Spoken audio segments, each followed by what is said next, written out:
Terima kasih untuk Anda yang masih bergabung bersama kami di IDX Session Closing, dan di segmen ini kita akan review bagaimana jalannya perdagangan di sepanjang hari ini. Dan kami ingatkan kembali, Anda masih bisa secara aktif berpartisipasi, bergabung bersama kami di telepon interaktif di 021 di 391 di 5201, dan juga ada WhatsApp interaktif kami di 0812 di 1398 di 3749 seperti yang tertera di layar televisi Anda.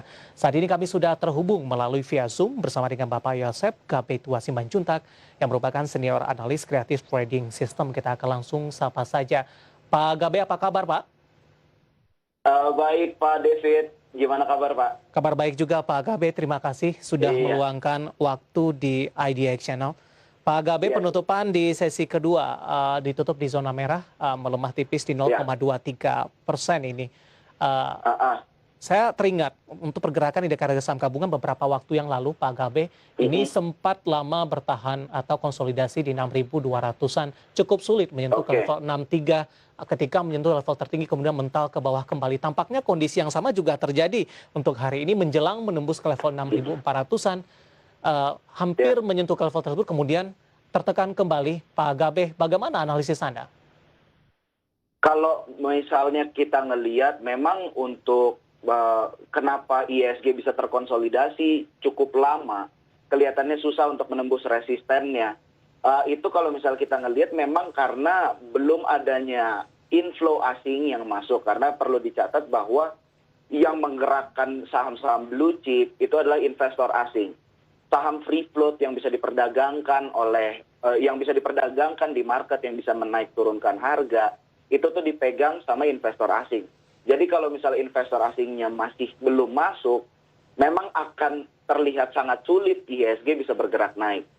Sampai hari ini aja masih BRI yang saya lihat, bahkan BCA sendiri, investor asing terlihat keluar dari BCA sebanyak 200 M hari ini, sedangkan BRI dan keluarganya, jadi ada BRIS dan Agro itu terlihat dikumpulin sama Ya, investor asing. Jadi masih sebatas itu.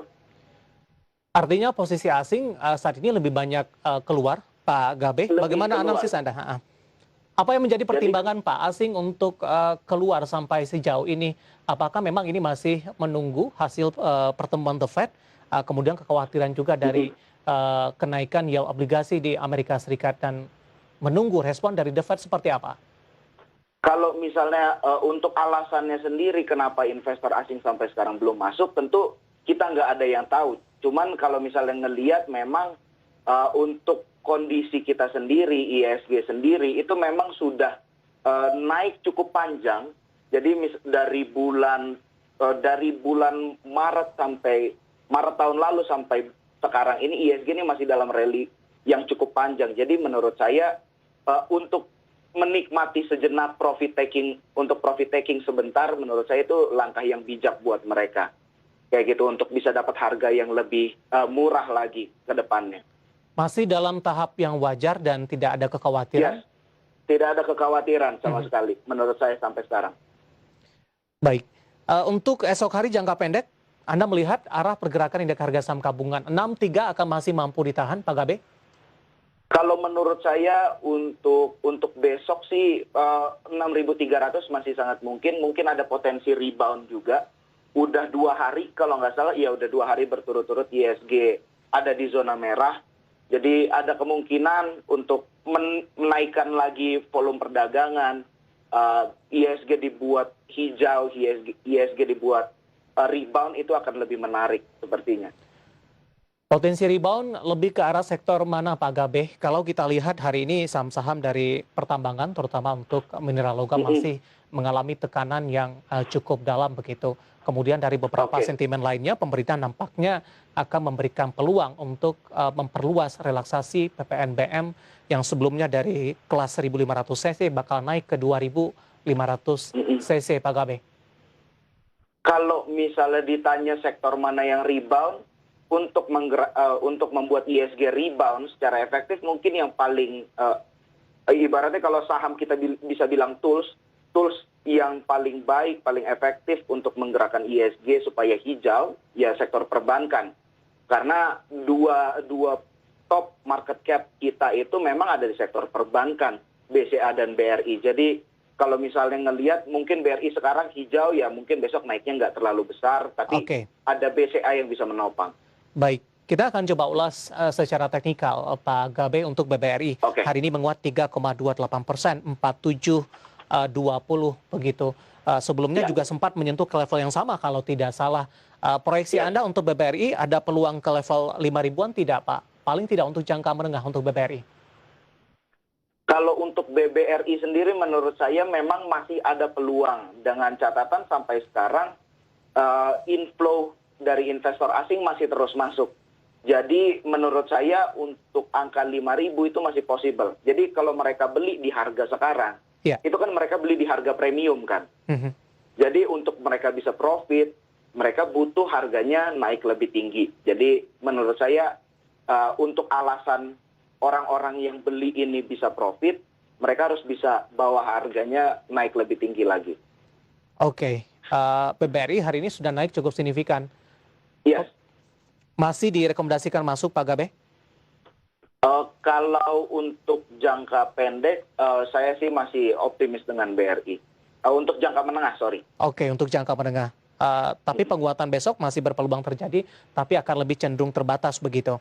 Betul, iya. Ya, tadi pun juga sempat Anda singgung BBCA, karena BBCA hari ini berlawanan arah pergerakannya dengan BBRI. BBCA Iya. ditutup di zona merah, tadi pun sempat menyentuh ke cukup naik cukup tinggi di pembukaan sesi pertama. Oke. Ditutup di 0,60%, pelemahan 33.125. Analisis Anda untuk BBCA jangka pendek, Pak Gabe? Untuk jangka pendek, kalau misalnya kita ngelihat BCA ini udah merah 3 hari terakhir. Jadi kalau untuk jangka pendek mungkin kalau besok masih merah lagi di hari kelima berarti ya. Di hari kelima kita bisa manfaatkan buy on weakness untuk BBCA. Kayak gitu. Jadi karena memang nggak ada sentimen yang mengkhawatirkan untuk emitennya sendiri. Jadi menurut saya kalaupun ada rebound, ada koreksi-koreksi seperti ini, mungkin bisa kita manfaatkan untuk buy on weakness. Oke, di level yang direkomendasikan, Pak Gabe? Kalau misalnya untuk saat ini sih BCA itu ada di support, kalau kita mau bahas teknikal sedikit, Ya. BCA itu ada di support di 33.100 itu supportnya BCA beberapa kali BCA terkonsolidasi di level tersebut. Jadi sepertinya ini level yang cukup baik. Bisa dikatakan juga support yang cukup kuat untuk BBCA? Yes, ya bisa dikatakan juga seperti itu. Ya, support yang kuat. Oke, 33.100 hari ini ditutup di 33.125. Menunggu sedikit pelemahan dari BBCA untuk ambil posisi kembali. Ya, dari perbankan, Pak Gabe, kita beralih ke sektor lainnya, Pak. Terkait juga dengan saham-saham otomotif, bagaimana Anda melihatnya rencana perluasan dari PPNBM ini? Kita melihat memang pada perdagangan kemarin saham-saham otomotif sempat mengalami penguatan dan hari ini beberapa sahamnya juga masih melanjutkan penguatan. Tapi pola pergerakannya tidak terlalu signifikan, agak lebih slow ini, Pak Gabe. Iya. Kalau untuk sentimennya sendiri menurut saya, pertama seperti ini, bursa saham itu kan digerakkan sama optimisme dan pesimisme. Iya. Jadi begitu ada sentimen, ini tuh market meresponnya seperti apa, apakah optimis atau pesimis. Jadi kalau misalnya sekarang, untuk sentimen sendiri ini kan belum terbukti dia bisa menghasilkan, membantu sektor otomotif secara langsung kan. Belum terlihat langsung di laporan keuangannya. Tapi menurut saya untuk jangka panjang, Astra, IMAS, dan sektor otomotif lainnya, mereka nih berpotensi untuk punya nilai jual. Oke.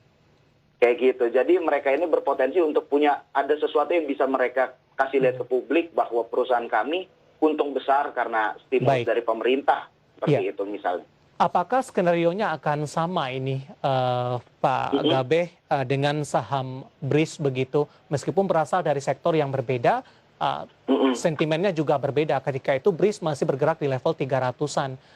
Kemudian naik sangat signifikan bahkan di atas 1000-an begitu. Apakah dampaknya akan sama atau agak sedikit berbeda ini dari pola penguatan ke depannya? Kalau untuk pola penguatannya sih sebenarnya untuk Astra, untuk sektor otomotif sendiri itu mungkin cukup berbeda dengan BRIS karena BRIS ini secara masif pemberitaannya, sedangkan ini kan dibuat bertahap. Oke. Untuk stimulusnya sendiri itu seingat saya itu dibuat per termin, ada 3 tahap kalau nggak salah. Jadi ini lebih terbatas ketimbang potensi yang bisa kita bayangkan di BRIS, ketimbang masa depan yang bisa kita bayangkan lewat bank digital. Oke. Kayak gitu. Jadi mungkin polanya akan jauh berbeda. Strategi investasinya seperti apa, Pak? Apakah ini merupakan momen untuk masuk di level-level saat ini? Kalau untuk contoh seperti IMAS dan Astra itu harganya juga untuk Astra sendiri ya, untuk Iya. Astra sendiri ini kan harganya sudah terkoreksi itu mulai dari Januari pertengahan. Jadi untuk kita bisa manfaatin momentum sih sebenarnya ini cukup menarik lah untuk Astra. Kayak gitu, walaupun sampai sekarang belum ada inflow yang signifikan dari investor asing untuk kembali menggerakkan harga saham ini. Mungkin menunggu beberapa saat sampai inflow muncul kembali itu akan Iya. lebih bijak menurut saya. Baik, menarik Pak Gabe. Kita akan jeda terlebih Ya. dahulu. Sudah banyak pertanyaan masuk di WhatsApp interaktif kami. Nanti juga kita akan bahas Oke. beberapa saham di logam mineral mentah.